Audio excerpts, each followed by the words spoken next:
এই ফিলিস্তিনের সাথে নীরবতা পালন করে প্রত্যেকে যদি বেঁচে দিতে চাও, তোমরা কোশ্চিন কেন কেউ বেঁচতে পারবা না। আর যদি তোমরা সকলেই প্রত্যেকের উপর জিহাদকে আবশ্যক মনে করে, জিহাদকে ফরজ মনে করে যদি তোমরা ফিলিস্তিনি মুসলিম ভাই বোনদের পাশে দাঁড়াও, সার্বিক দিক দিয়ে ফিলিস্তিনি মুসলিম ভাই বোনদের পাশে দাঁড়াও, ইনশাল্লাহ ইনশাল্লাহ আমরা সকলেই বেঁচে যাবো ইনশাল্লাহ। ওহে মুসলিম উম্মাহ, বিশেষ করে সৌদি আরব, ইয়েমেন, কাতার, আরব রাষ্ট্রগুলোকে বলে দিতে চাই, ওহে আরব রাষ্ট্রের শাসকেরা, তোমরা যে তেল দিয়ে, তোমরা পরোক্ষভাবে যে তেল দিয়ে ইসরায়েলকে সাপোর্ট করতেছো, ইসরায়েলকে সাহায্য করতেছো, তোমাদের এই তেল দিয়ে ইনশাল্লাহ একদিন তোমাদেরকে জ্বালিয়ে দেবে ইনশাল্লাহ।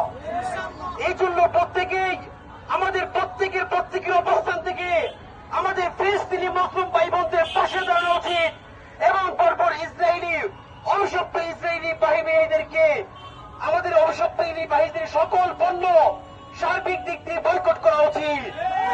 ওহে মুসলিম উম্মাহ, আমরা উম্মাহ হিসাবে কতটা চেতনা এবং সম্বিতহীন হলে এমন মর্মবিদারক দৃশ্য আমাদের বারংবার দেখতে হচ্ছে।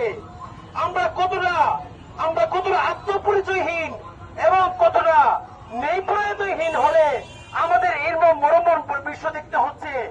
আমরা জাতি হিসাবে কতটা দুর্বল এবং বিপর্যস্ত হওয়ার কারণে এমন মর্মর বিশ্ব দেখতে হচ্ছে। এই মুসলিম উম্মাহ, কবে তোমরা তোমাদের চেতনা এবং তোমাদের আত্মপরিচয় ফিরিয়ে আনবে?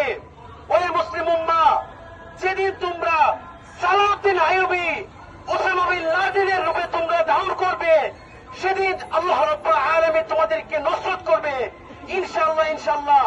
আমরা যেদিন সালাউদ্দিন আইয়ুবী এবং ওসামা বিন লাদেনের রূপ ধারণ করে ঝাঁপিয়ে পড়বো, ইনশাআল্লাহ ইসরায়েলি মানচিত্র বিশ্বের মুখে থাকবে না ইনশাআল্লাহ। নাসরুম মিনাল্লাহি ওয়া ফাতহুন করিম।